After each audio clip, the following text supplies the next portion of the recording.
Pendidikan masa Hindu-Buddha. Hindu-Buddha di Indonesia sangat berbeda, yang tidak seperti di India. Di Indonesia, Hindu-Buddha saling hidup berdampingan. Begitu juga dengan pendidikannya yang tidak begitu ketat, yang menerapkan golongan, walaupun penggolongan masih tetap dilakukan oleh para kerajaan serta bangsawan di Indonesia.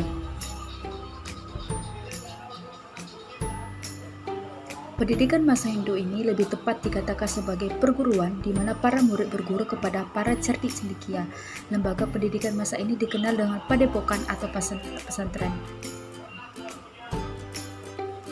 Pada abad ke-6, berkembanglah di Sumatera kerajaan Sriwijaya di kota Palembang. Nah, lama-kelamaan menjadi pusat agama Buddha. Nah, raja-raja kerajaan Sriwijaya ini keturunan Sailendra dan beragama.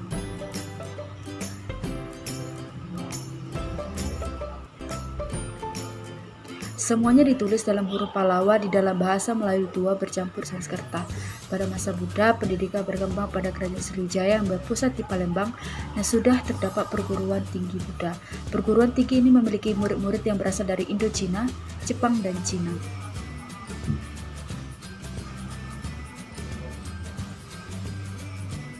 Kerajaan pertama di Indonesia yang telah menaruh perhatian terhadap dunia pendidikan, khususnya pendidikan Buddha, adalah Kerajaan Sriwijaya.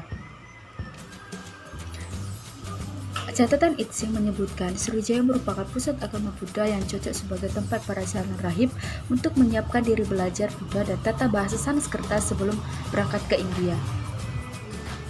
Di Sriwijaya, menurut Itsing, terdapat guru Buddha yang terkenal yaitu Sakyakerti yang menuliskan buku undang-undang yang berjudul Hasta dan Sarta, buku yang disebut oleh Itsing.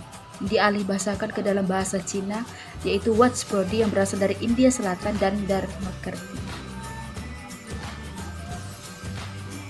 Menurut seorang penjelajah Buddha dari Tibet bernama Atika, Dharmakerti ini memiliki 3 orang murid yang terpandang. Nah, selain belajar ilmu agama, para calon rahib dan biksu belajar pula filsafat, ketatanegaraan, dan kebatinan. Bahkan istilah guru yang digunakan oleh masyarakat Indonesia sekarang berasal dari bahasa Sanskerta yang artinya kaum cendekia. Beranjak dari sejarah adanya pendidikan pada masa Hindu-Buddha, masuk pada tujuan pendidikan pada masa Hindu-Buddha. Tujuan pendidikan pada masa Hindu-Buddha secara umum identik dengan tujuan hidup, yaitu manusia hidup untuk mencapai moksa bagi agama Hindu dan nirwana untuk agama Buddha.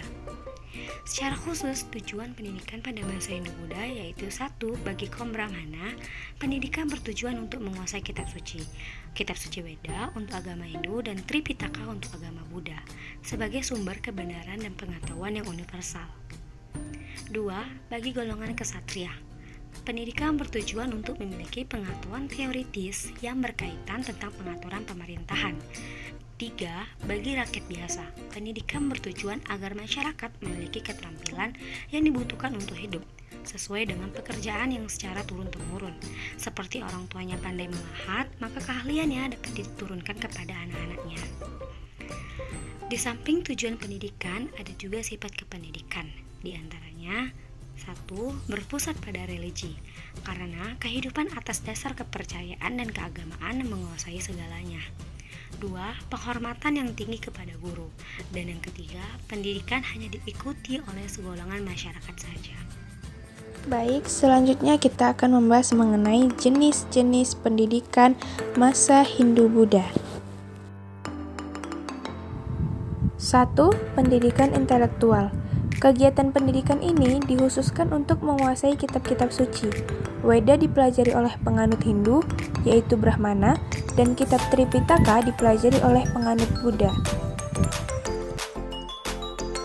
2. Pendidikan kesatriaan. Kegiatan pendidikan ini dilakukan untuk mendidik kaum bangsawan keluarga kerajaan istana agar memiliki pengetahuan dan kemampuan yang berkaitan dengan mengatur pemerintahan dan belajar untuk berperang. 3. Pendidikan keterampilan. Kegiatan ini ditujukan bagi masyarakat biasa, berlangsung dalam keluarga sesuai dengan keterampilan yang dimiliki oleh orang tuanya. seorang pemahat akan diwariskan kepada anaknya.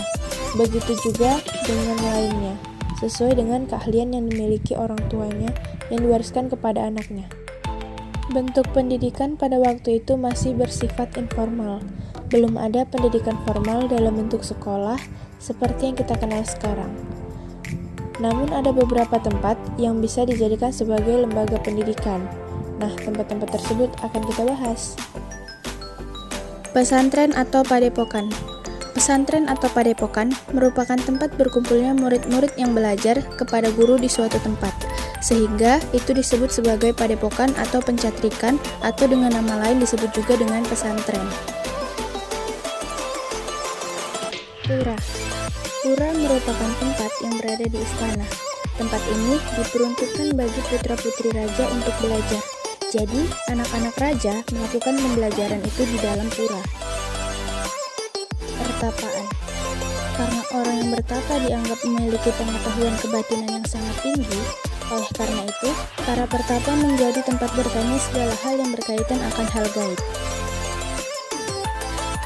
Keluarga.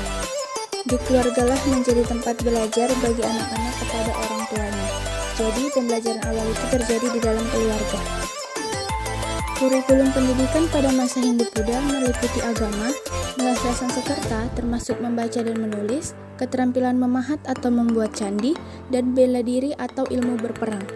Kurikulum pada masa itu disesuaikan dengan kondisi dan keadaan pada masanya, di mana agama lebih diutamakan daripada ilmu yang lainnya. Pada sekitar abad ke-14 sampai abad ke-16 menjelang jatuhnya kerajaan Hindu di Indonesia, kegiatan pendidikan tidak lagi dilakukan secara meluas seperti sebelumnya, tetapi dilakukan oleh para guru kepada siswanya yang jumlahnya terbatas dalam suatu padepokan.